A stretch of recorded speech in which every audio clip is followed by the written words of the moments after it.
Last time on Hotashi's YouTube channel. So now it's Giovanna time. So we have Daze here. We're playing with Daze. In my opinion, Daze is the best Geo, but Marn is performing a little bit better. Daze needs more time to sharpen up on tournament mindset.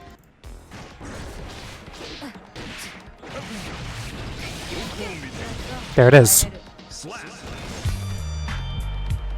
Y'all can steal that one, fellow Nago players. A little frustrating. Fuck you, asshole. Rotten hell, you son My of a fucking bitch! game. Well, you put pineapple on your pizza and you get no pussy! Don't you get away with this shit? When I see you, I'ma grab you by your fucking neck! Bobby Schmurda! Why is my blood so high? Uh-oh! Dude, Daze, you are so fuck you. Yeah, whatever. No. Ah, bah! Bah! Hamburg. Alright, good game. I chose my option. Good shit. Nice set. Nice set. Give me one more. Hey! Psh, Daze, thank you for the sub. Good games. What do you think, Daze? What's your, you wanna get on call and talk feedback? You wanna have a dialogue? What do you think? Daze, good games. You know, when you baited my burst in Blood Rage, I was cussing you out. You know that, right? I was like, you are such a bitch for a bit. So, any tips? You know how sometimes, my impression of the match, because I wasn't like really in the stream so much. It was kind of just like in the background. I heard you mention that you wanted to focus on like general Geo things, and, right? Not just like player versus player stuff, which I totally understand. You found like a couple things like Giovanna things you could abuse, and you like floor 6 the shit out of me, right? You know? Yeah, I think like what ended up happening later. Well, actually, this happened throughout the set, but like it definitely like mattered a lot more like in the later parts of it. Is that like I feel like you kind of hyper focus on a round start a lot. And, round start? Yeah, like Nago has like a good spread of things that he can do, because like if you whiff the 5k and a 5k whiff, you have enough time to jab me if I jump, right? If I pull up, you can jab me again, you know, like stuff like that. He has like frame advantage to work with while also checking her at round start. But like if you go for that kind of thing like too often, then like I don't think the RPS is in his favor. Honestly, if either character gets sent to the corner from round start, it's bad, right? Because the offense can like just snowball and shit. But I feel like Gio has a lot more leeway on what she can do just because of how fast she is. Like if she backs up, like she's not the one who's at disadvantage really. Because Nago, you know, has to get in.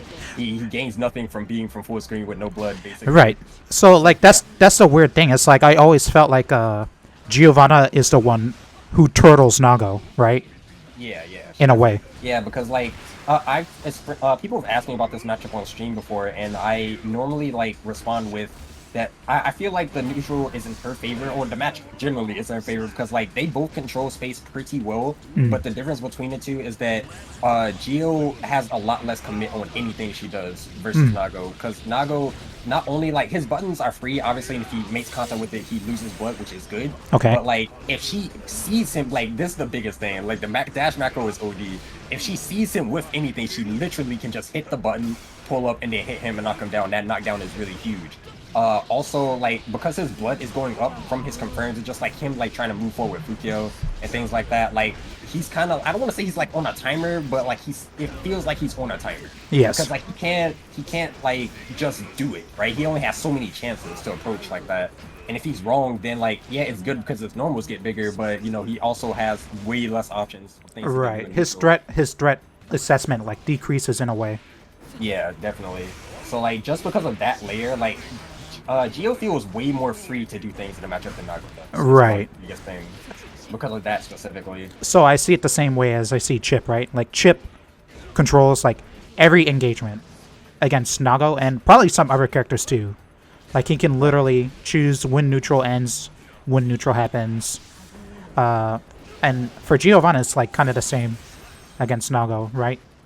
Yeah, basically. So, I feel like all of the like straight up engagements in neutral come down to like Gio choosing to approach or not, basically. And Nago is just trying his best to fend off the rabbit dog because she is going to like eventually just dash in at you, right? And like Nago can technically do it as well with Fukyo, but like I said, it's expensive. Like it costs yes, something. it's not expensive something and you can risky. just do. And the worst case scenario is that like you do dash Fukyo like twice even, and like the Geo like jumps over you or some shit, and then like you. Or they're just doing like 2D because there's like Yeah. no threat from that range, right? Yeah. So like you can get hit, or like they'll just avoid you, and then your blood just shot all the way up, and it's like fuck. Well, now I guess I can't really do anything but like try to keep her out with like my slightly bigger normals. So yeah, I don't think the like match is like fucking terrible for either character. I think Gio just has a slight advantage. Slight, yeah, maybe. Just because of the offense. Like the offense can snowball on both sides. Him having a command throw is pretty OD, honestly. And she pretty definitely has good. to be scared of it, just like every other character. She doesn't have a DP. She's definitely mortal when she gets into block stun. Having a 4 frame is pretty good. Yeah. Just for like point blank. What is it? Check a lot of his game. Yeah, that's basically what I think about the match right now. But like when I was fighting you specifically, I feel like two of the biggest things, because of like how snowbally the match is, whoever gets hit first and like gets clean hit first is like at a really severe advantage. It's like over, almost. Yeah, basically. So like that's why I think the round start is like super important. Like I don't think you have to overextend. Not overextend. Overextend's probably the wrong word, but like you don't have to hyper focus on the round start so much every single time. Like you can even just backdash on round start, which is like not the best thing, but it's better than getting hit because the Geo's like, okay, Nago's probably gonna hit 5k here, so I'm going to walk back a little bit and then hit 5 heavy, or like just wait a little bit. Yeah, and then that catches me doing like, you know, like with 5k and then like Okiwaze with another 5k. Yeah. Right, which is like, okay, I imagine like Gio's gonna try and approach like the moment like I whiff something, so I'm gonna swing another button. But then 5H, I've learned pretty quickly that walk back 5H smokes that, which is fine because I can just 5k and wait, because 5k is such a good round start. I don't need to be, like you say, hyper fixated on it. I don't have to like metagame it so hard, because like while the risk is like pretty impressive for you, if you get hit, it's equally as impressive for me. So I need to respect that probably. Honestly, aside from that, like in the set, like just like Daze versus Hotashi, right? I think it was also like the burst that I was gonna bring up the burst before you did actually, but you brought it up first. That was a very particular burst because I thought it, like I felt like that was like a tilt burst. I was like, okay, I will be tilted here. I will probably burst. And then like I said, Gio can just do it. It's not like a risk or like for spinning much really. Like, right. It's a combo no matter what. No, And yeah, I guess in my head I said, you know, fuck you, Daze. I can win this round. Let's fucking do it. It's that specifically that I was just like, yeah, those are like the two biggest factors of like how the games were going towards the end. Because like the round starts, like I was bringing the round start and then I would push you to the corner and then just win off that situation because Gio was like good in the corner. And also like if I were to get you an advantage or like stole advantage from you, like I didn't backdash. I didn't actually do this in a match I don't think, but like backdash in a corner didn't throw you or something like that. Then like I can kind of guess like, okay, like obviously if like people get tilted or stuff like that happens, so like I can like take advantage of that and be like, okay, they're probably disrespecting here, so I'm going to go for this option too. And Gio like kind of hedges her bet because of like the way her pressure works. Like she can do airtight 2S, for example, which like shuts down a lot of things without implicating her at all. And I feel like some of those defensive decisions will like come into play. Like you were doing IB into throw a bunch too, which I honestly don't think is like the best thing to do versus Gio, just simply because like she can keep it airtight no matter what. And, like the only way you can like grab her out of that is she does like safe jump into 2S, not deep enough or something, which like works sometimes. But I feel like if she just walks back and does 2S, you get smoked. So it's just like. I feel like some of the defensive responses could have been better too. Like, you definitely want to be safe. A little greedy. Yeah, you want to like FD her safe jumps for sure. For sure. It is like vitally important that you FD her safe jumps when you can. And like if you do it too many times, or too obviously, she can just throw you because if you're FDing, like chances are you're probably blocking. And she can also like dash forward. Like the frame advantage is 2 frames more. If you actually like FD the safe jump, so she can dash in and still be plus and like just cover her offense like that. Really, I think the number one issue is I still had to learn the basics of fighting Gio. Yeah. So like FD, fighting the drill kick. Like I didn't stop it like one time, disappointingly. Yeah, I was like actually getting away with a bunch of like round start 5H into 226k. Yeah, and that's not really supposed to happen, I don't think. Yeah, But it's like it's pretty autopilot. It shouldn't. It can happen. It should not be happening every time. Definitely not every time, because like I was really just autopiloting, to be honest, because like it's greedy on my part, because I'm just like, well, I made contact with the move, right? I don't feel like hit confirming this shit, so I'm just gonna do 2d6k, and if they block it, or God forbid they backdash, I get a huge confirm. If they block it, I'm advantageous, you know. Right, Good right. situation for Geo. Yeah, and I think, like, despite it being, like, okay, like an even set, right? That's where the edge in the set came from. Like, the 2 or 3 game edge. Is like, okay, like, I'm not dealing with these tools properly. And actually, now that you mention it, probably Faultless is number 2. Rather than, like, you know, the general, like, hey, you know, hit the special move on reaction. They're both, like, what, 28 frames? 30 frames, yeah, right? 7 frames for the spiral arrow and 30 frames for the overhead. Yeah, it's like a slam dunk. You really need to like the mental stack needs to be pretty wide for you to like use it.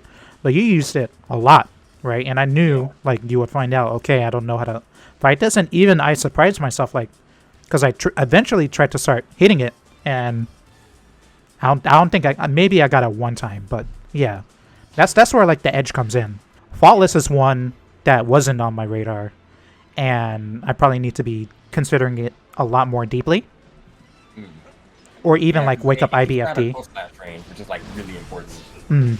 Because like it's way better to like block her, jump in, and she does like far slash or like dash in 5k or something. Like if she does the dash in 5k, that means that she knows that you know, right? So that's just layer 2. But if they FD and they like autopilot into the close slash, then they get far slash, and because that's a multi-hit no one, they get pushed back even more, which is like great for the defender.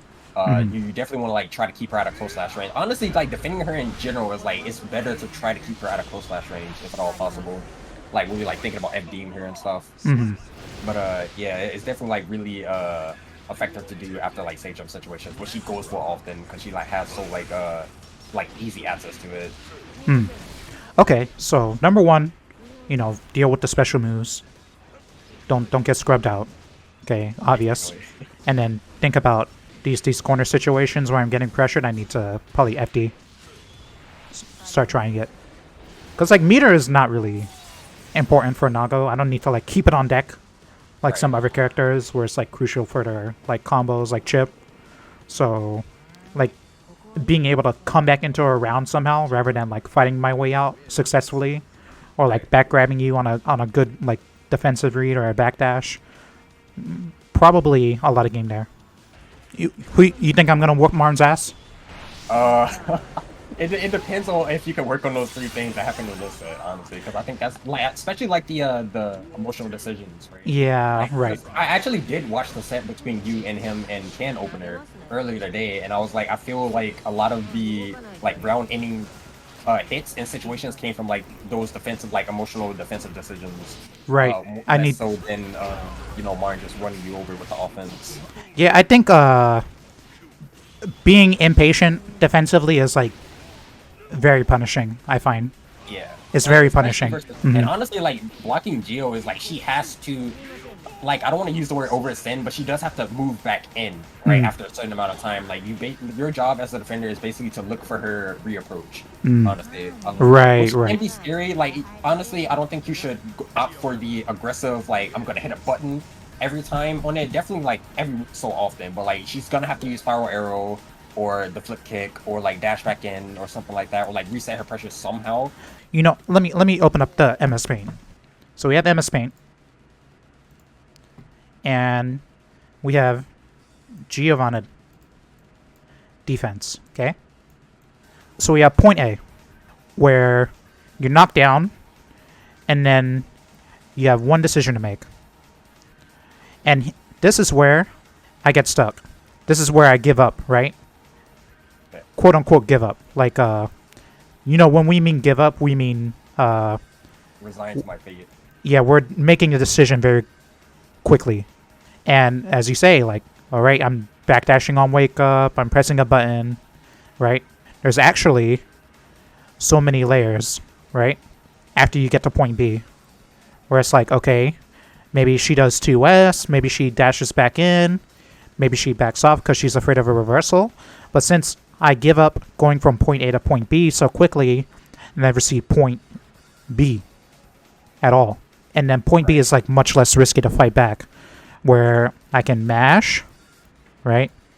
I can FD, or I could YRC, right? Or, and then like from there, there's even more layers, right?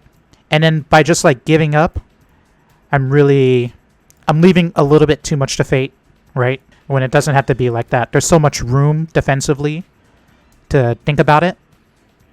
Or really, the risk assessment like gets way better the longer that you wait against Giovanna, right? Because she has to go back in.